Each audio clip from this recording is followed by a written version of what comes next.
Good morning বন্ধুরা, welcome back to my SK blog. আমি এখন সকালবেলা শুরু করছি চায়ের থেকে। তো এই যে এখানে আমি চাটা বসিয়ে দিয়েছি। সকালবেলা চা না খেলে তো ভালোই লাগে না, তার জন্য আমি সবার আগে একটাই আমার প্রথম কাজ হলো চা বানানো। তো এই যে চা বসিয়ে দিলাম, চায়ের জল বসিয়ে দিয়ে তার মধ্যে এটার মধ্যে চিনি চা পাতা দিয়ে বাস ভালো করে নেড়ে চেড়ে চাটা আমি বানিয়ে ফেললাম।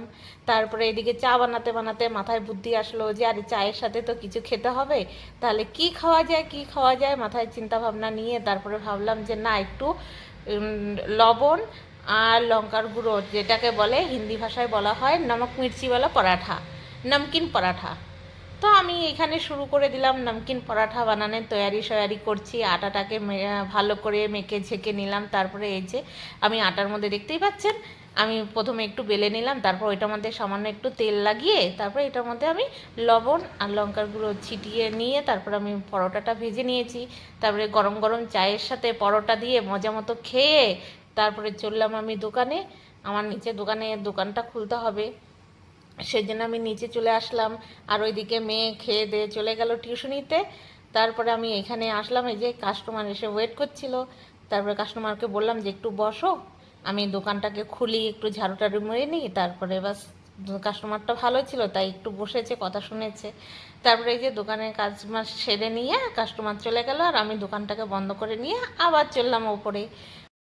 তারপরে আমি ওপরে আসছি, ওপরে এসে দেখছি বাস কি বলবো বন্ধুরা, ওপরে এসে তো আলাদাই একটা দৃশ্য দেখতে পাচ্ছি। এই যে মজা মতো ছেলেটা আমার বসে মনের সুখে মনের আনন্দে ফোন ঘেটেই যাচ্ছে। হ্যাঁ, পড়াশোনা তো সব গেছে গুল্লায়।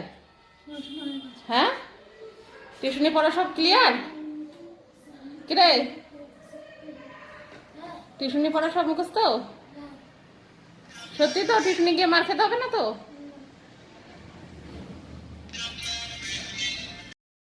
ঘাট এবার মন মতো ফোন ঘাট। তারপর আমি চলে আসলাম আমার একটু ব্যক্তিগত কাজে। এই যে আমি একটু সুন্দর হচ্ছি, একটু মুখে একটু হলুদ, একটু দুধের স্বর আর হলুদ দিয়ে মুখটার মধ্যে ভালো করে একটু মিশিয়ে টিশিয়ে নিয়ে দেখুন একটু কত পরিষ্কার হয়ে গেছি। কালো শরীরকে আমি হলুদ মেখে মেখে কত ফর্সা হচ্ছি। আপনাদের ঘরেও যদি কেউ কালো থাকে, এইভাবে আপনারা এই টেকনিকটা ইউজ করে দেখতে পারেন, খুবই ভালো কাজ হয় এটাতে। তো আমি এটাতে বাস ভালো করে হলুদ টলুদ মেখে নিয়ে তারপর আবার চলে আসলাম এখানে রান্নার তৈয়ারি করতে। তো এদিকে কালকের কটা ভাত ছিল, তো সেই ভাতগুলোকে খালি করে নিলাম। খালি করে নিয়ে এই হাঁড়িটা ভালো করে ধুয়ে টুয়ে নিয়ে তারপরে আবার এই হাঁড়ির মধ্যে ভাত বসিয়ে দিলাম একদিকে। তারপরে এই যে কি রান্না করব কিছু তো মাথায় কাজ করছে না। তারপরে ছেলেকে দিয়ে আমি এক প্যাকেট সোয়াবিন আনিয়েছিলাম, তো ভেবেছি একটু সোয়াবিনের তরকারি করি। তারপরে এই যে এদিকে সোয়াবিনের সব কিছু তৈয়ারি করে নিচ্ছি, পেঁয়াজ আদা রসুন সব কিছু কেটে মেটে নিলাম। এদিকে আমি একদিকে সোয়াবিনটাকে একটু এই ভিজিয়ে দিচ্ছি, কারণ সোয়াবিনটা আগে থেকে আমার ভিজানো ছিল না, তাই একটু গরম জল করে সোয়াবিনটাকে ভিজিয়ে দিচ্ছি। তারপরে এদিকে কত বাসন পড়ে আছে দেখতেই তো পাচ্ছেন। তো এদিকে বাসন মাসন ধুচ্ছি, একদিকে বলে না মেয়ে মানুষ দুর্গা মার মতো 10 হাত বের করতে হয়, তো আমার দশা এইটাই। একদিকে কাস্টমার, একদিকে রান্না, আর একদিকে বাসন, সব কিছু একসাথে পড়ে আমার কাজ।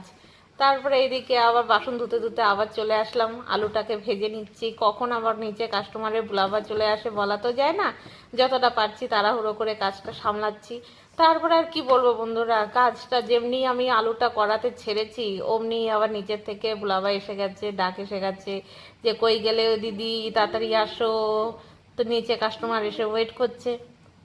তারপরে আমার ওই রান্না বান্না ওইখানেই স্টপ করে দিয়ে আমি তাড়াহুড়ো করে সোয়াবিনটাও ওইটার মধ্যে ভেবেছিলাম প্রথমে আলাদা আলাদা করে আলুটা ভাজবো। তারপরে যখন কাস্টমার নিচে চলে এসছে আমি কি করলাম কি আলু আর সোয়াবিন একসাথে দিয়ে দিয়েছি।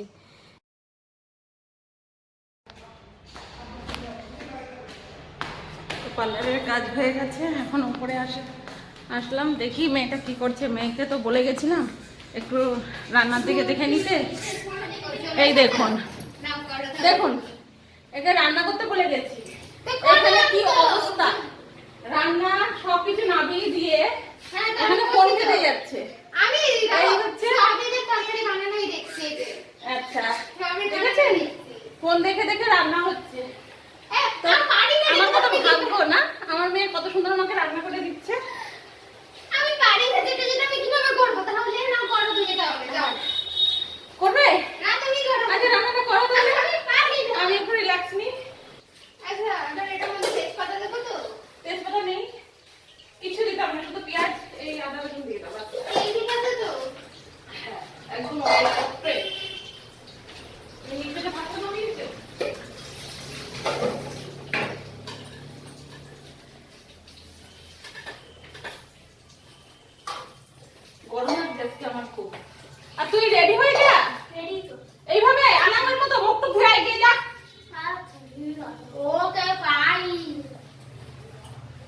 তারপর মেয়ে এই যে রান্না বান্না সব কিছু করছে, আমি এদিকে ফটাফট করে সব কাজগুলো সেরে নিচ্ছি, কারণ আমার অনেকটাই হেল্প হচ্ছে, যেহেতু মেয়ে রান্নাতে ঢুকে গেছে।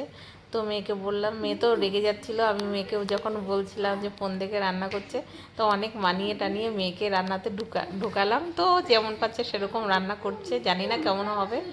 তো তো ঠিক আছে, ও রান্না করছে, এর আগেও রান্না করেছে, সেটা আপনাদের সাথে আমি পরে দেখাতে পারিনি এর আগে, কিন্তু মোটামুটি ভালোই রান্না করে। তারপরে ওর উপরে দিয়ে দিলাম আমি রান্না করতে, আর আমি বাকি কাজগুলো দেখতে পাচ্ছেন, পুরো সিঙ্ক বেসিন ভর্তি। আর এইদিকে আমার লাট সাহেব এসে গেছে, এসে দেখছে যে সয়াবিন খেয়ে ভালো লাগে কি না, কারণ ও তো একদমই সয়াবিন পছন্দ করে না। তো খেয়ে দেখলো ওর পছন্দ না সয়াবিনের তরকারি, তাও জোর করে একটু খাওয়াবো, আজকে কি করব, টাইম নেই একদম যে আমি দুটো তিনটে রান্না করব। তো সেই জন্য ওই যে আমার সব কাজগুলো আমি যত তাড়াতাড়ি পাচ্ছি করছি। এদিকে আমার বেসিন ভর্তি বাসনগুলো ধুতে হবে।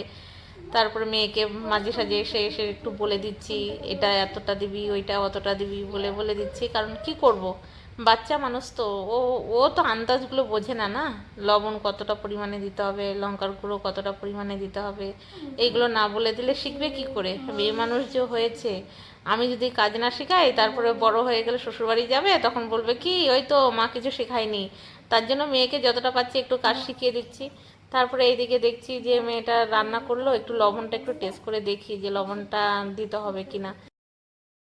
তো স্নান সেরে এসে গেছি, এখন খাবারের দিকে এসে গেছি, ভাত বাড়ছি।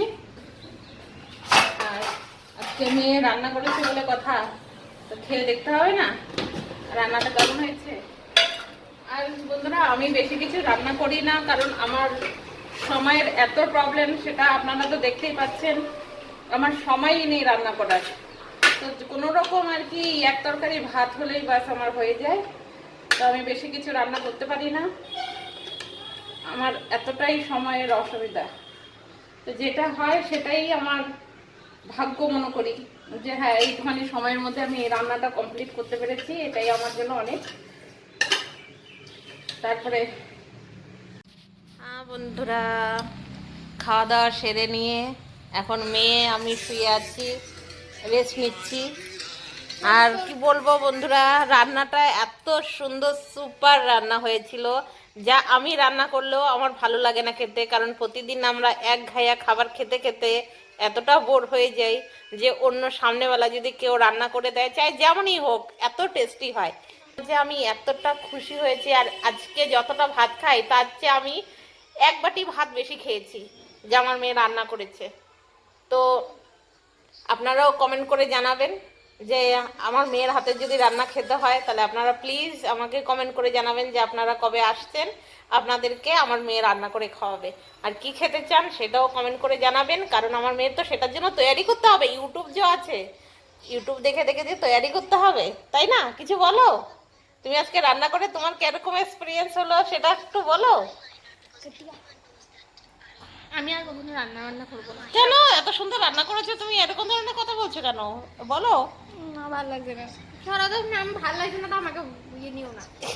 ভালো লাগছে না। মানে বন্ধুরা কি বলবো, ও আজকে এত সুন্দর রান্না করেছে দেখে আপনাদের সামনে আসতে চাচ্ছে না, মানে এতটা ঘ্যাম দেখাচ্ছে, মানে কি এত ভালো রান্না হয়েছে, তার জন্য লজ্জা পাচ্ছে যে প্রথমবার রান্না করে না, প্রথমবার বলবো ভুল, এর আগেও যখন নাকি আমি একটু টাইম পেতাম না, তো মাঝে সাঝে রান্না করতো, তো সেটা আপনাদের সাথে আমি তুলে ধরতে পারিনি, তখন আমি ব্লগ করতাম না।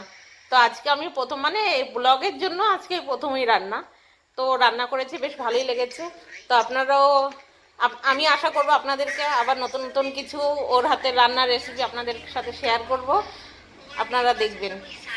হ্যাঁ বন্ধুরা, সন্ধে হয়ে গেছে, এখন 6:30 7টা বাজে।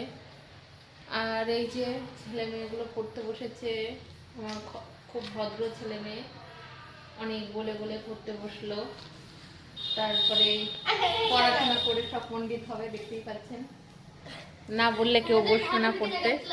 তো এখন 6:30 বাজে, সন্ধ্যেবেলা চাটা খেয়েছি, নিচে গেছি, পার্লারে কাস্টমার ছিল, চলে গেছি। আজকে ঘুম তো হয়ই নেই, আপনাদেরকে তখনই বলেছিলাম যে একটু ঘুমাবো, একটু শুয়ে আছি মা মেয়ে দুজনা, কিন্তু মা মেয়ে দুজনা শুয়েছি, কিন্তু 5 মিনিট পরে আবার কাস্টমার এসে চলে গেছি। তারপরে বাস নিচেই ছিলাম, তারপরে আবার আরেকজন ঢুকেছে, এই করে করে দুজন কাস্টমার এসছে, করলাম। তারপরে ছেলে আসলো পরে, তাকে উঠে আবার ভাত খাওয়াতে হলো। দুপুরবেলা কোথায় আর ঘুম হয়, বাস টাইম পাস কোনো রকম। তো এখন নিচে থেকে আবার ওপরে আসলাম, ওপরে এসে বসে আছি ওদের সামনে। আমি যদি না বসি তাহলে ওরা কেউ পড়বে না, তো ওদেরকে নিয়ে বসতে হলো। সবচেয়ে সবচেয়ে পদেরাটি হচ্ছে আমার এই মেয়েটা। ওই মেয়েটা, আমি চলে যাব আর বাস ফোন নিয়ে বসে যাবে। যেমনি ফোন নিয়ে হচ্ছে মেয়েটা বসে যাবে, ওই যে বলছি তো লজ্জায় মুখ ঢেকে রাখছে। আর আমি বেতন করতে আসবো।